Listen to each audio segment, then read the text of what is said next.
So many guys tell stories about your work ethic. Yeah. What was really your work ethic like, and for how long did you stay disciplined?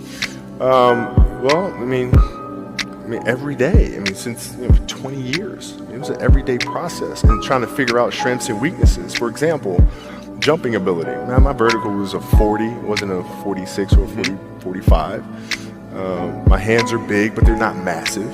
Right? So you got to figure out ways to strengthen them, so your hands are strong enough to be able to palm a ball and do the things that you need to do.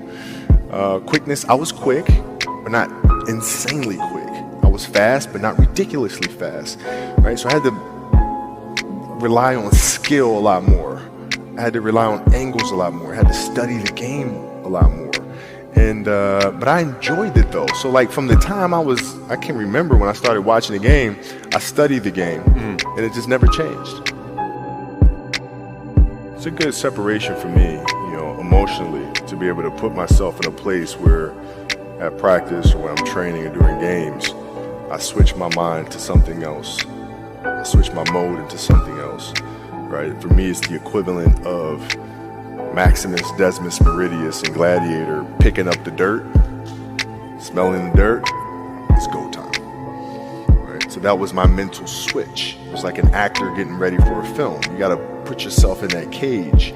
When you're in that cage, you are that character. And then when you leave there, it's something completely different. But when I'm in that cage, bro, don't touch me, don't talk to me.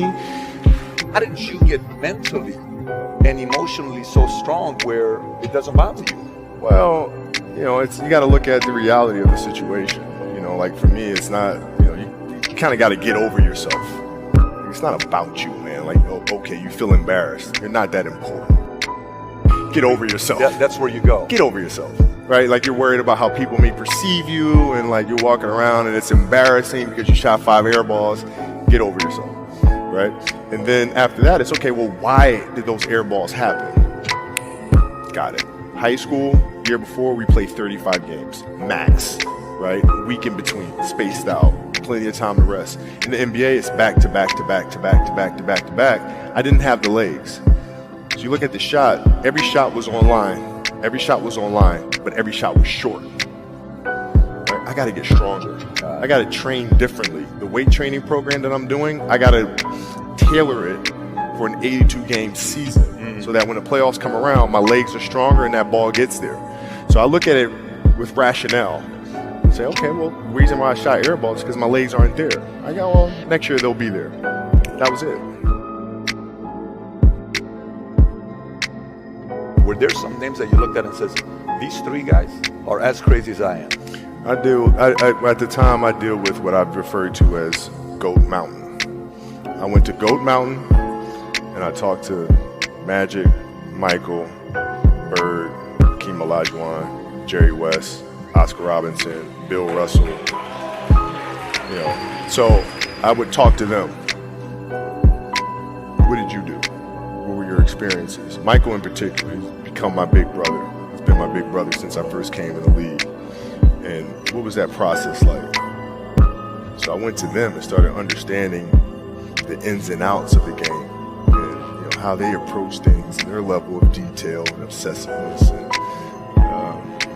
that's what I did.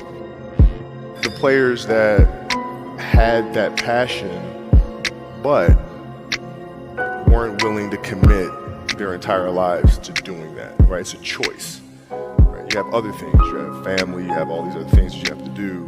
The game can't really be your #1 priority. And so I was just looking at that like, man, this is gonna be fun. If I'm buddies with you from high school, if I'm a cousin of yours, what happened to our relationship? How did that gravitate when you went into the league and you're determined to become the greatest, or you're determined to become one of the greatest? What happens to our relationship? Oh, it suffers. It does suffer. Oh yeah. Okay. Yeah. And you understood that. You were okay with that. Yeah. And the people that love you, like friends and family, like they know that about you. Got it. So they let you be you. And when you reconvene, you pick back up where you left off. Mm-hmm. But make no mistake about it, everything in between is lost, right? So those long-term relationships, the commitment of time of taking like I see a lot of players take vacations with other players that are close friends, and they'll just take vacations just to take vacations, or just hang out just to hang out. Like I never did that.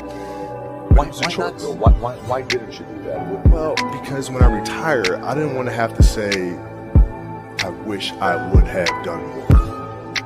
I don't want that. I don't want that. You got a lot of people paying their hard-earned money to come watch you perform.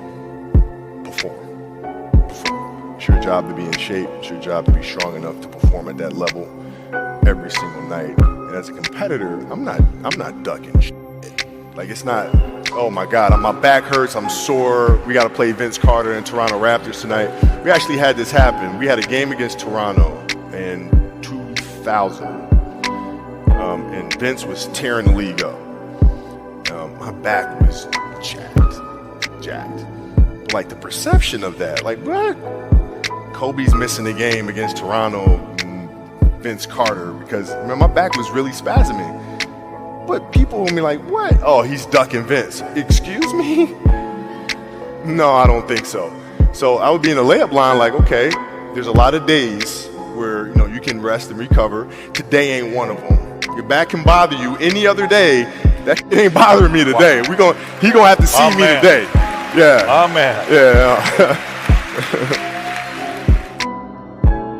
If you're looking at big investments you got to make, what is the decision-making process there? Do you call? Is there first you do your own research? You take this much time. You call an advisor. Is there a system you follow? It's pretty simple for me. It's do you understand the business? Is it a business that you can help in some form or fashion? What are the barriers of entry to that business? And then the entrepreneurs themselves, the company itself. Do they have a culture that you believe is sustainable? Are these leaders people that you believe in? Are they people that are obsessives? And in turn, have they created a culture of obsessiveness?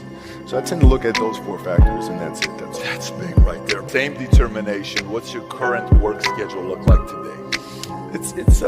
It's different because I personally am not writing every word of the novels.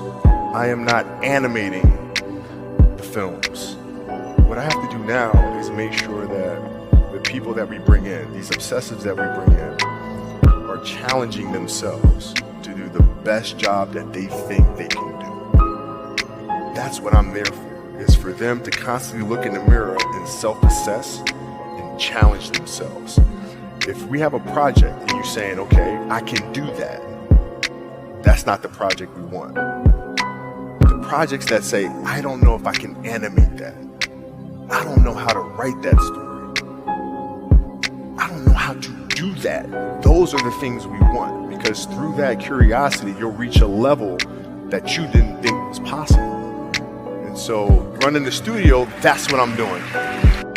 You're playing against the Golden State Warriors. Score is 107-109. You guys are close to getting into the playoffs. You know exactly what happens in the game. You go up, you're about to take your shot, and then all of a sudden, boom, Achilles happens, right? He went and hit the free throws, and then you walked off the stage. Yeah. You got the surgery done. I went in the trainer's room, my kids are in there, and they're looking at you and stuff, and I'm looking at them, and I'm like, it's all right, Dad's gonna be all right. We'll be fine. We'll be all right. We'll be all right. We'll be all right. As a parent, you gotta set the example. You gotta set the example. This is another obstacle. This obstacle cannot define me. It's not going to cripple me. It's not going to be responsible for me stepping away for the game that I love. I'm going to step away on my own terms. And that's when the decision was made that, you know what? I'm doing it. I'm doing it. You're a freaking beast, bro. Yeah.